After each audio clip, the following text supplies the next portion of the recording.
Oh my gosh, the new speaker is here, Stu. Are you excited? Mike Johnson! He's the one we've been looking for.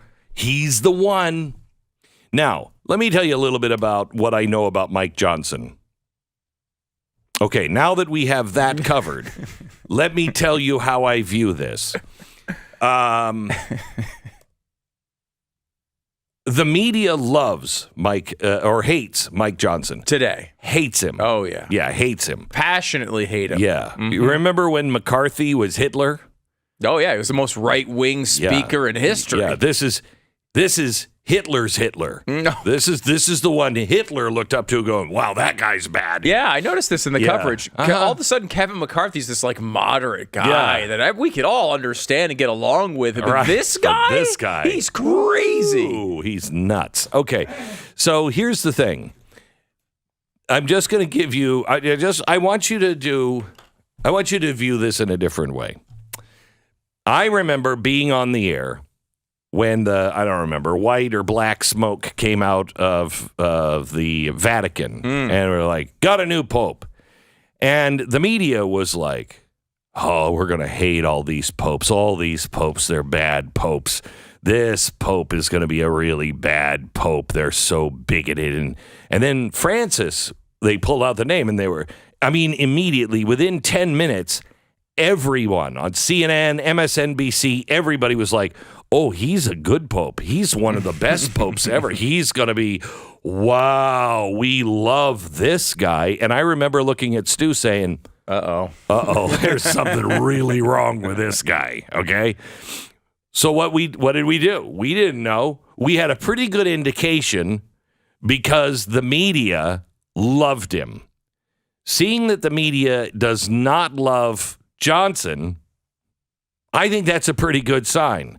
But just like this pope, I didn't want to say, more than be cautious. So I'm going to say the same thing here. Be cautious. But maybe we have a good pope. A good speaker. Unlike, I said, be cautious. This guy could be a nightmare. Be cautious. This guy might be good. Yeah, look, it could be good. His voting record isn't all that much better than McCarthy's. Pretty much the same. But right? McCarthy was still not so bad. No, he wasn't a catastrophe. it seems like they're going to be right in the same realm.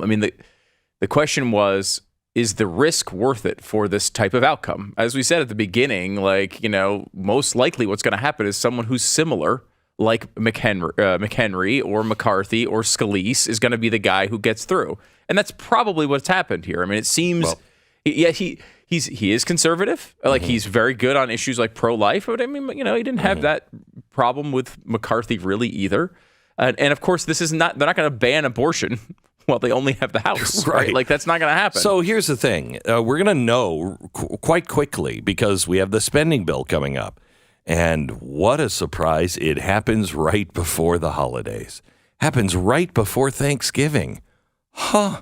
Nothing bad ever happens in Congress when we all go away for Thanksgiving and Christmas. Right, we have our holiday parties and they have their holiday parties. Exactly and their right. holiday parties are much better than ours. Yeah. They spend trillions of dollars. So we'll see with this first holiday party. He's already indicated, Glenn, by the way, that he's going to support a spending deal to go forward.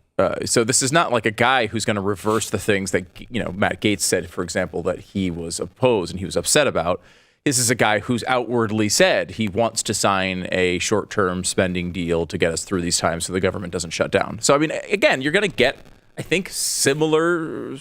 But that's not the worst thing in the world. How long is the short-term thing? If you give it to February... I'm not thrilled with this by any stretch because something will come up and they'll be like, you know what, we need a little more time. Short spending bills is not the answer. However, a CR is really bad, and if he gives us another continuing resolution where they don't even try to put spending back where it belongs, there's trouble. Yeah, look, they're going to spend they're going to get some sort of spending package through. So it might be short term, might be more of a continuing resolution. They're going to do it. The question is whether there's going to be any concessions. And you may get a few concessions to conservatives. Of course, with those concessions always come concessions to the left. So you might say, well, we're going to not spend this many dollars on this thing that conservatives don't like. Maybe you cut some of the Ukraine funding out or whatever the issue of the day is. Of course, at the same time, to get this stuff through, what usually happens is there's little gifts to the moderate side of the Republicans. And in this case, because you have to work with the Senate and the president on it, you wind up giving concessions to people on the left, too. So, there's only so much a speaker can do, which was part of the reason why the last few weeks didn't make all that much sense, right? They can't do much in this time. Hopefully, at the very least, and it seems like he will be, he'll be good on these investigations. He's not going to be Jim Jordan on them, but he at least can be someone who's aggressive and hopefully allows the truth to come out. And that's the main thing that the House can do right now.